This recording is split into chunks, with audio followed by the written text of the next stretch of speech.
Ndakuramukije mwene data uyu ni Hirene Nahazwe muri ca kiganiro canyu shingira intahe Imana.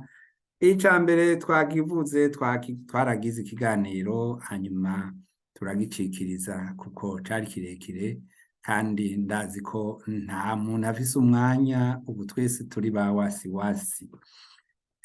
Ijambo twaganiriye ko ejo bundi canke muri video iherutse hari ku bihe vyahanuwe vyamaze kudushikamwo canke gushika. Ijambo twasomye duherako ryari ngo ntihakagire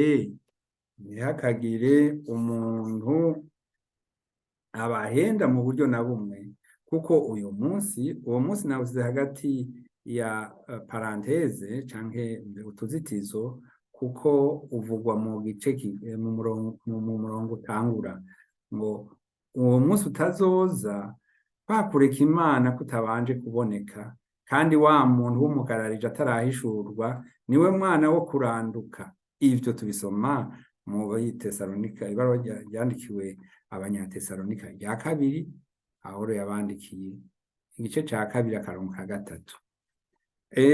Muri Bibiliya y'ikinyarwanda niho handitse gutya ngo ntihakagire umuntu ubosha uburyo bwose, kuko uwo munsi utazaza kurya kwimura Imana kutabanje kubaho, kandi urya mugome atarahishurwa ari we mwana wo kuranduka. Aha nsomye iki gice mu ndimi zibiri kubera yuko Abanyarwanda baravuze neza kwimura, ngo kwimura canke kwimura ivyo arivyo byose no gukura mu kibanza ikintu gisanzwe, ahantu hahora hasanzwe ikintu ukagikura mu kibanza carimo.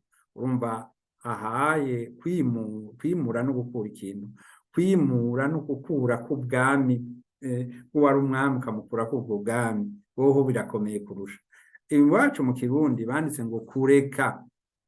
Hari umunyabwenge yigeze kumbwira ngo za Bibiliya zari zatangura gusemurwa mu Kinyarwanda hanyuma zisubira gusemurwa mu Kirundi, ariko aho nimwikuriyemo ico mugomba. Jewe ijambo nashatse kubwirwa nararyumvise. Ego vya bimenyetso vyarashitse, iri muri twebwe: intambara, za nyamugigima, imvura, ingwara, ibintu vyinshi bitangaje turamaze kubibona, kandi vyarahanuwe, vyaravuzwe mu bitabo navuze hano muri Luka 21 canke Matayo 24, eka n'ahandi muri Bibiliya vyaravuzwe, vyarahanuwe ko bizoshika imbere yuko Umwami Yesu agaruka. Wa mbere aha twagiye tuca ku bice twibajije niho twari tunageze, ngo bamwe bateramiye ijuru, abandi nabo Lusiferi. Lusiferi ni wa mubi, niwe Satani. Hari inkuru yamenyekanye cane ivuga umukecuru ngo yinamuye mu gihe abandi bariko baririmbira Imana bavuga ngo umunsi umwe tuzoja mw'ijuru tubane n'Imana, nawe ati umunsi mubi nkazobagera inyuma. Amajambo yakurikiye ntawuzi iyo abana biwe bari baragiye, yavuga ngo yari yarabuze abana benshi, ngo bikavugwa yuko ngo jewe we yavuga ngo azokwigira iyo abana biwe bagiye. Ntawuzi iyo bari baragiye, iyo nkuru kandi twoyirandirako. Reka tuvuge ivyanditswe. Pawulo ati ni mwebwe cete cacu canditswe ku mitima yacu, ico abantu bose bamenya bagasoma, kuko muboneka ko muri cete Kristo yatwandikishije, nk'uko igikorwa cacu kiri candikishijwe mpwemu w'Imana nzima, canditswe ku bisate n'ivyo mitima y'inyama. Ibi biri mu Korinto 2 igice ca gatatu akarongo ka gatatu kuva kuri kabiri gushika kuri gatatu. Guhakana Imana niko kureka Imana, niko kwimura Imana mu mutima. Uwahora yizera agahaguruka ati enda nimungure kwibi munshireko amabere mu gikaraza, ivy'ubwanwa nzovyimenyera ngena ndabukurako. Uyundi ateka nimunkureko utu tubuye tubiri two mu gikaraza, kuko atatwo nkeneye, ahubwo mumpe akantu kampindura umugabo. Aba bombi basa n'ababwira Imana umuremyi wacu twese bati warihenze mu kundema, wangize uwo ntari nkwiriye kuba. Hari benshi badashika kuri urwo rwego, ariko hari ba ntobora hano, shirako ibirekera canke mpinduruku, iri zuru urigonde canke urigorore, aya mabere uyongereko arutaha canke abe mato gato, n'ibindi n'ibindi. Bene abo ntibashobora kubwira umuremyi rya jambo riri muri Zaburi ngo ndagushimira yuko naremwe ku buryo buteye ubwoba butangaje, ibikorwa vyawe ntibitangaza, kandi ivyo umutima wanje urabizi neza. Iyo ni Zaburi y'139 14. Ibihe turimwo vyasimbuje Imana ibindi bintu n'izo mana zabo. Twama tubona impeta, ariko burya ziri kune ziri kutanu. Hariho nyinshi atari izo gushaza gusa, ariko zifise muri zo izindi nsiguro. Rimwe na rimwe zifise ibicapo. Hariho n'ibindi nk'ibidede, ibikomo n'ibindi umuntu atokwikeka. Simvuze ko ari byose, ariko hari biba bifise izindi ntumbero. Abasenga ibigirwamana ntibazohonyoza ikirenge cabo mw'ijuru kwa Data. Kuri bo amaraso ya Yesu yapfuye ubusa.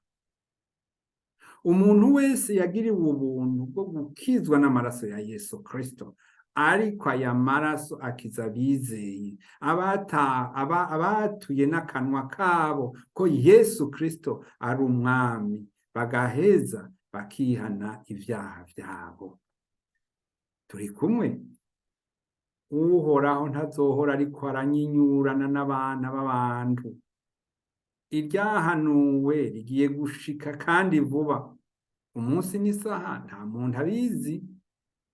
Ijambo ry'Imana ritubwira ngo mu Efeso 5:15-16 ngo nuko rero mwirinde uburyo mugenda, mwoye kugenda nk'imburabwenge, ariko mugende nk'abanyabwenge, mugura uburyo mubugwiza, kuko iminsi ari mibi. Ego, kuko iminsi ari mibi. Muri aho twatangura kuvuga, hari ijambo twasomye riri mu ibaruwa rya kabiri rya Pawulo yandikiye Timoteyo, igice ca mbere akarongo ka 14. Ngo ikibitsanyo ciza wabikijwe ukizigamishe mpwemu yera aba muri twebwe bande, twebwe abizera. Ikangure kandi umenya aya majambo ingero y'icaha n'urupfu, ariko ingabire y'ubugingo budashira bubonerwa muri Kristo Yesu umwami wacu, n'ubugingo budashira. Ego, ingero y'icaha n'urupfu, ariko ingabire y'Imana n'ubugingo budashira bubonerwa muri Kristo Yesu umwami wacu. Urashaka kumenya ibindi bice bikubwira neza abazoja mu ijuru ingene bazoba bameze. Ejo mwene data dusangiye amasengesho yasomye Zaburi ya 15, kandi nanje numva noyisoma kuko kandi Imana imuhezagire ahari. Ntabwo mu nteguro y'iri jambo nari nariteguye, ariko nasanze ijambo ry'Imana ni rimwe, nk'uko bavuga ngo muhemu w'Imana n'umwe, kandi n'umwe koko. Reka imbere yo guheza dusome iyi Zaburi ya 15, nta nubwo ari ndende.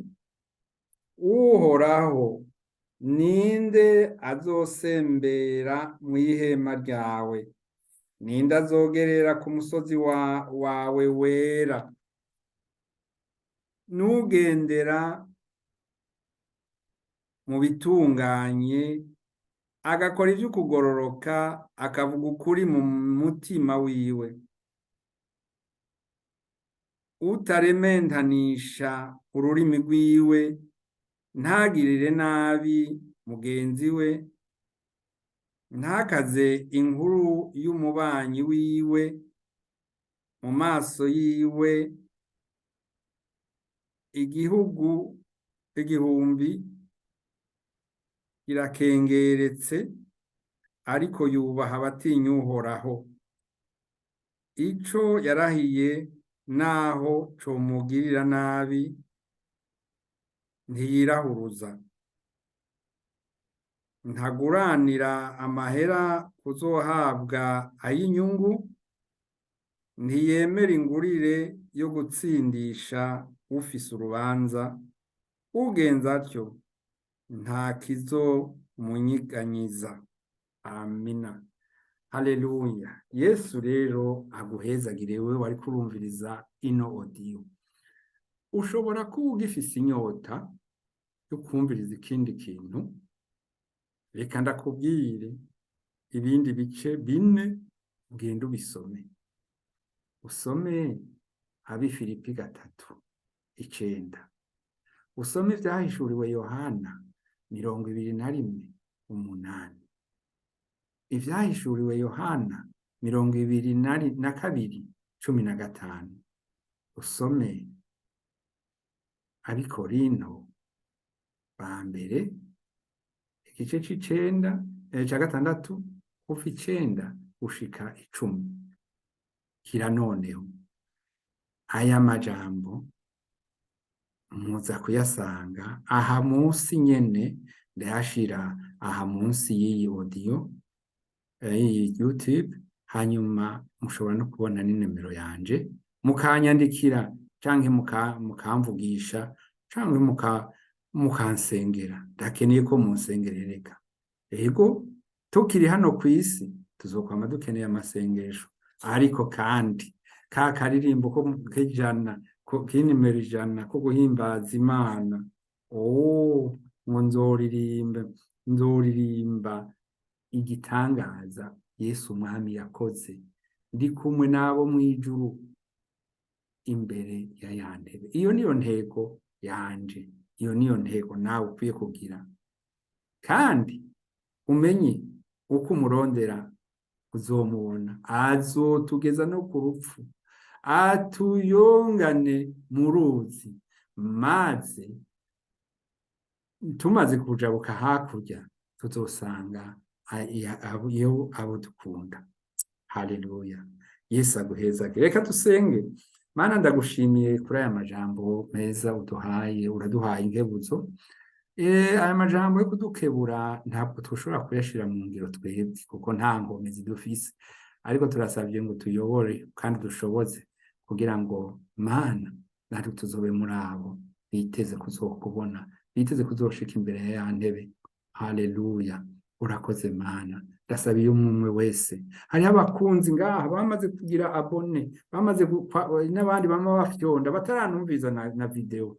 Mana ubagiriye neza, ubahezagire, ubahezagire n'aba bashasha n'aba bumvirije hano no munsi. Databuja bakore ku mitima, Mana yo mu ijuru.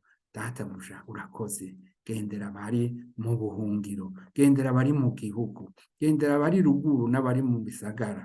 Mana ugendere aba batarakizwa, aba bakiri mu kwijijanya imitima. None ngire gute, nje hehe? Mbega Imana yanje none ko hari ariyo navukiye canke ko oya? Abo ndasavye ngo ubakoreko bamenye Imana yabo.